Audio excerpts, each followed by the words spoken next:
ನಮ್ಮ Sahyadri news channel ಅನ್ನು YouTube, Facebook ಹಾಗೂ ಇನ್ಸ್ಟಾಗ್ರಾಂನಲ್ಲಿ ನೋಡಿ.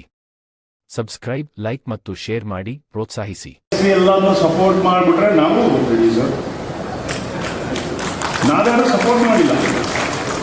ನಮ್ಮದು ಸ್ಟುಡಿಯೋ ಇದೆ.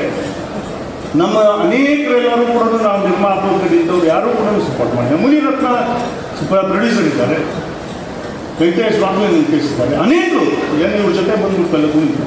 ಅಭಿಮಾನಿಗಳು ಯಾರೋ ಸ್ನೇಹಿತರು ಬಂದು ಒಂದಿಷ್ಟು ಜನ ಅವ್ರ ಜೊತೆಗೆ ನಮಗೆ ಇಲ್ಲಿ ಗೀತಕರು ನಮಗೆ ಅಂತ ಹೇಳ್ಕೊಂಡು ಅವರು ತಿರುಗಾಡಿರ್ಬೋದು. ಆದರೆ ಇದೇ ಗೀತ ಇನ್ನೂ 10 ಸರಿ ಇಲ್ಲಿ ಬಂದುಬಿಟ್ಟು ಮತ್ತೊಂದು ಸರಿ ಗ್ರಾಮ ಪಂಚಾಯತಿಯಿಂದಲೇ ಶುರು ಮಾಡ್ಕೊಂಡು ನಾನು ಗೆಲ್ತೀನಿ ಅಂತ ಹೇಳೋದು ಶಿವಮೊಗ್ಗ ಜಿಲ್ಲೆಯಲ್ಲಿ ಆ ವಾತಾವರಣವನ್ನು ಮಾಡಬೇಕು. ದಯಮಾಡಿ ನಾವಿದರಲ್ಲಿ ಏನು ಮೋದಿಜಿಯವರು ಇಡೀ ರಾಷ್ಟ್ರ ನಮ್ಮ ಪರಿವಾರ, ಇದು ನನ್ನ ಕುಟುಂಬ ಅಂತ ಹೇಳ್ಬಿಟ್ಟು ಏನು ಹೇಳಿದೆ, ಅದನ್ನು ನೆನಪಿಟ್ಕೊಂಡು ನಾವು ಇವತ್ತು ದೇಶವನ್ನು ಕಟ್ಟತಕ್ಕಂಥ ಕೆಲಸವನ್ನು ಮಾಡಬೇಕು. ಇದು ನಮ್ಮ ವೃತ್ತಿ ಆಗಬೇಕು. ಇನ್ನು 1 ವಾರ ಇದೆ, ನಮಗೆ 1 ವಾರ ಇದೆ. ಈ ದ್ವೇಷದ ರಾಜಕಾರಣವನ್ನು ಬಿಟ್ಟು ಪ್ರೀತಿ ವಿಶ್ವಾಸದಿಂದ ನಮ್ಮ ಕುಟುಂಬ ಇದು, ನಮ್ಮ ವಸುದೈವ ಕುಟುಂಬ ಇದು, ಇದನ್ನು ನಾವು ತಗೊಂಡು ಹೋಗ್ತಕ್ಕಂಥ ಕೆಲಸವನ್ನು ಮಾಡಬೇಕು ಅನ್ನೋದರಲ್ಲಿ ನಮ್ಮೆಲ್ಲರ ಮುಂದಾಳತ್ವ ಇರಬೇಕು ಅಂತಕ್ಕಂಥೇಳಿ ತಮ್ಮೆಲ್ಲರೂ ಕೂಡ ವಿನಂತಿ ಮಾಡಿ, ಕನಿಷ್ಠ ಪಕ್ಷ 6 ತಿಂಗಳು ಮುಂಚೆ ನೀವು ಪಾರ್ಟಿ ಸೇರಿದ್ರಲ್ಲ, 6 ಸೇರಿದ ತಕ್ಷಣವೇ ನಿಮ್ಮ ವೋಟಿಂಗ್ ಆದ್ರೂ ನೀವು ಇಲ್ಲಿ ಶಿವಮೊಗ್ಗ ಕ್ಷೇತ್ರಕ್ಕೆ ಬದಲಾವಣೆ ಮಾಡ್ಕೊಳ್ತಕ್ಕಂಥ ಕೆಲಸನಾದ್ರು ಮಾಡಬಹುದು. ವೋಟಿಂಗ್ಗೆ ಈಗ ಮಾಡಲಿಲ್ಲ ಅವರು. ಮೊನ್ನೆ ಹೋಗ್ಬಿಟ್ಟು ಬೆಂಗಳೂರಿನಲ್ಲಿ ಹೋಗ್ಬಿಟ್ಟು ವೋಟ್ ಹಾಕಿ ಬಂದ್ಯಾರಲ್ಲಿ, ಬೆಂಗಳೂರಿನಲ್ಲಿ ಅಲ್ಲಿ ವೋಟ್ ಹಾಕಿ ಬಂದ್ಯಾರೆ. ಶಿವಮೊಗ್ಗದಲ್ಲೇ ಅವ್ರ ವೋಟ್ ಗ್ಯಾರಂಟಿ ಇಲ್ಲ. ನಿಮಗೂ ನಮ್ಮ ವೋಟ್ ಹೆಂಗೆ ಗ್ಯಾರಂಟಿ ಇರ್ತದೆ? ಕೊಡೋದಕ್ಕೆ ಸಾಧ್ಯನಾ? ನಾವು ಹೋರಾಟ ಮಾಡ್ತಕ್ಕಂಥದ್ದು ಶಾಂತಗಿರಿ ಗೋಪಾಲ್ ಗೌಡ ಹೆಸರನ್ನ ನಾನು ಉಲ್ಲೇಖ ಮಾಡಿದೆ. ಜಮೀನು ಸಿಕ್ಕಿರ್ತಕ್ಕಂಥದ್ದು ದೀನ ದಲಿತರಿಗೆ, ಬಡವರಿಗೆ. ಅಲ್ಲಿ ಕೊಟ್ಟಿರ್ತಕ್ಕಂಥದ್ದು ಜಾತಿ ಅಂತ ಹೇಳ್ಬಿಟ್ಟು ಕೊಡಲಿಲ್ಲ, ದೇವರು ಅಂತ ಹೇಳ್ಬಿಟ್ಟು ಶಾಂತಗಿರಿ ಗೋಪಾಲ್ ಗೌಡರು ಒಬ್ಬರು ವಕೀಲರಾಗಿ ನಿಂತುಬಿಟ್ಟು ಈ ಜನಕ್ಕೆ ನಾವು ಕೊಡಬೇಕು ಅಂತ ಹೇಳಿದ್ದು ಜನರಿಂದ ವಿರುದ್ಧವಾಗಿ ಹೋರಾಟ ಮಾಡಲಿಲ್ಲ. ಅವತ್ತು ಸಾಮೂಹಿಕವಾಗಿ ಹೋರಾಟ ಮಾಡಿದ್ರು. ಆ ನಿಟ್ಟಿನಲ್ಲಿ ಬಂಗಾರಪ್ಪನವ್ರನ್ನ, ಕಾಗೋಡು ತಿಮ್ಮಪ್ಪನವ್ರನ್ನ, ಅನೇಕ ನಾಯಕರುಗಳನ್ನ ತಯಾರು ಮಾಡಿದ್ರು. ಆದರೆ ಇವರೇನು ಮಾಡಿದ್ರು? ಫಸ್ಟ್ ಎಲೆಕ್ಷನ್ ಇದ್ದಿದ್ದು ಬಿಜೆಪಿಗೆ, ಸೆಕೆಂಡ್ ಎಲೆಕ್ಷನ್ ಹೋಗಿದ್ದು ವ್ಯವಹಾರಕ್ಕೆ ಸಮಾಜವಾದಿ ಪಾರ್ಟಿಗೆ, ಅಲ್ಲಿಂದ ತಗೊಂಡು ಹೋಗ್ಬಿಟ್ಟು ಕಾಂಗ್ರೆಸ್ಸಿಗೆ ತಂದುಬಿಟ್ಟು ದೊಡ್ಡ ಸಾಹೇಬ್ರನ್ನ 2009ರಲ್ಲಿ ಸೋಲ್ಸಾಕ್ತಕ್ಕಂಥ ಕೆಲಸವನ್ನು ಅವ್ರುಗಳೇ ಮಾಡಿದ್ರು. ತಗೊಂಡೋಗಿ ನಿಲ್ಲಿಸಿದ್ದೆಲ್ಲಿಗೆ? JDS ಪಕ್ಷಕ್ಕೆ. ಇವ್ರು ಹಾರಿದ್ದೆಲ್ಲಿಗೆ? ಚುನಾವಣೆ ಎಲ್ಲಿ ಸಿಗುತ್ತೋ ಅಲ್ಲಿಗೆ.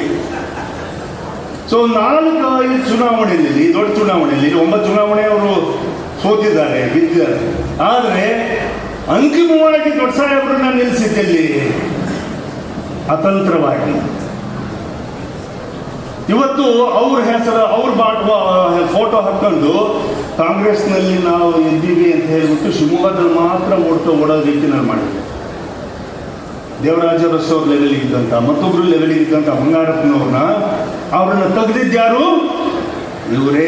ಇಷ್ಟೇ ಜನ ಸೇರ್ಕೊಂಡು ಮಾಡಿರ್ತಕ್ಕಂಥ ಕೆಲಸ. ಇವಾಗ ಬಂಗಾರಪ್ಪನವರ ಎಲ್ಲ ಕಾರ್ಯಕ್ರಮ, ಅಕ್ಷಯ ಆರಾಧನಾ ವಿಶ್ವ, ಅದು ಇದು ಅಂತ ಹೇಳ್ತಾರೆ. ಇದಿಷ್ಟೂ ಕಾರ್ಯಕ್ರಮಗಳನ್ನು ಯಡಿಯೂರಪ್ಪನವರು, ಮೋದಿಜಿಯವರು ಇವತ್ತು ಬಿಜೆಪಿ ಪಕ್ಷದಿಂದ ಪ್ರತಿಯೊಂದು ಕಾರ್ಯಕ್ರಮ ಇಡೀ ಭಾರತಕ್ಕೆ ಕೊಡ್ತಕ್ಕಂಥ ಕೆಲಸವನ್ನು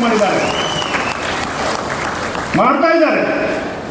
ದಯಮಾಡಿ ನಾನು ತಮ್ಮನ್ನೆಲ್ಲರಿಗೂ ಕೂಡ ವಿನಂತಿ ಮಾಡ್ಕೊಳ್ತೀನಿ, ಯಾವುದೇ ಕಾರಣಕ್ಕೂ ಕೂಡ ನಮ್ಮ ಚುನಾವಣೆಗಳ ಏರುಪೇರುಗಳು ಏನಿದ್ದಾವೆ ಇವೆಲ್ಲವೂ ಕೂಡ ಯಾವುದೋ ಒಂದು ಓಲೈಕೆ, 5 ಗ್ಯಾರಂಟಿ ಮೇಲೆ ಆಗಿರ್ತಕ್ಕಂಥ ಓಲೈಕೆಯಿಂದ ಒಂದು ಸ್ವಲ್ಪ ಜಾರಿದೆ. ಆದರೆ ಅಭಿವೃದ್ಧಿನ ನೀವು ಶಿವಮೊಗ್ಗ ಜಿಲ್ಲೆಯಲ್ಲಿ ಅಥವಾ ಇಡೀ ನಮ್ಮ ಹಿಂದೂ ಕ್ಷೇತ್ರದಲ್ಲಿ ಜಾರಿಸಬಾರ್ದು.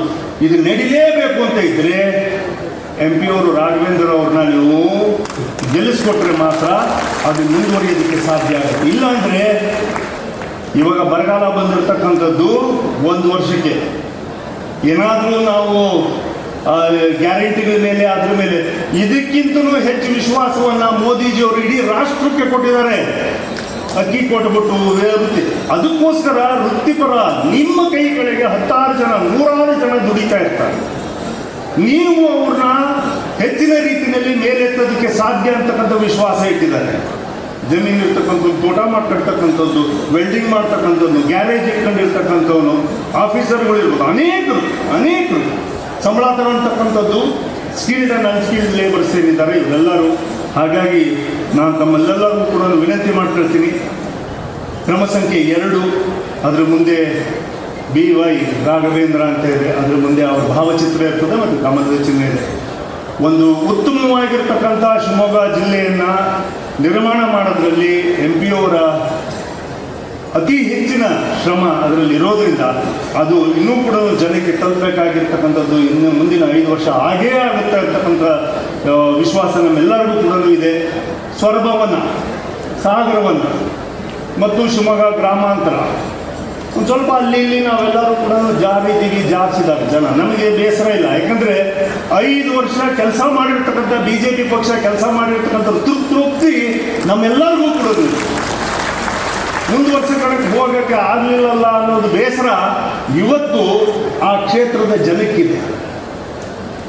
ಇದೇನೇನೋ ಮಾಡಿಬಿಟ್ಟವಲ್ಲಪ್ಪ, ಮಾಡಬಾರ್ದಿತ್ತು ಅಂತಕ್ಕಂಥದ್ದಿದೆ. ಅದನ್ನೇನಾದರೂ ಆ 5 ವರ್ಷದಲ್ಲಿ ನಮ್ಮ BJPಯ ಶಾಸಕರೆಲ್ಲರೂ ಕೂಡ ಇಷ್ಟೊಂದು ಉತ್ತಮವಾದ ಅಭಿವೃದ್ಧಿಯನ್ನು ಮಾಡಿದ್ದಾರೆ, MP ಅವರ ಜೊತೆಗೆ ಸೇರಿಕೊಂಡು, ಸನ್ಮಾನ್ಯ ಯಡಿಯೂರಪ್ಪನವ್ರ ಜೊತೆಗೆ ಸೇರಿಕೊಂಡು ಅಂತೇಳಿ ಆ ಋಣವನ್ನು ಏನಾದರೂ ಒಂದು ಸ್ವಲ್ಪ ತೀರಿಸಬೇಕು. ನಮ್ಮ ಊರಿಗೆ ನೀರು ಬಂದಿದೆ, ನಮ್ಮ ಊರಿಗೆ ರಸ್ತೆ ಬಂದಿದೆ, ನಮ್ಮ ಊರಿಗೆ ನೀರಾವರಿ ಬಂದಿದೆ, ನಮಗೆ ಮನೆ ಬಂದಿದೆ, ನಮಗೆ ಅಕ್ಕಿ ಬಂದಿದೆ, ನಮಗೆ ಕಿಸಾನ್ ಸನ್ಮಾನದಲ್ಲಿ ನಮಗೆ ಬಂದಿದೆ, ಆಯುಷ್ಮಾನ್ ಭಾರತದಲ್ಲಿ ನಮಗೆಲ್ಲರಿಗೂ BJP ಪಕ್ಷ ಕೊಟ್ಟಿದೆ ಅನ್ನೋದಾದರೆ ಆ ಋಣವನ್ನು ತೀರಿಸಬೇಕು ಅಂದರೆ ಕಮಲದ ಚಿಹ್ನೆಗೆ ತಮ್ಮ ಅತ್ಯಮೂಲ್ಯವಾದ ಮತವನ್ನು ನೀಡಬೇಕು ಅಂತೇಳಿ ನಾನು ಕಳಕಳಿಯಿಂದ ತಮ್ಮ ವಿನಂತಿ ಮಾಡ್ತೀನಿ.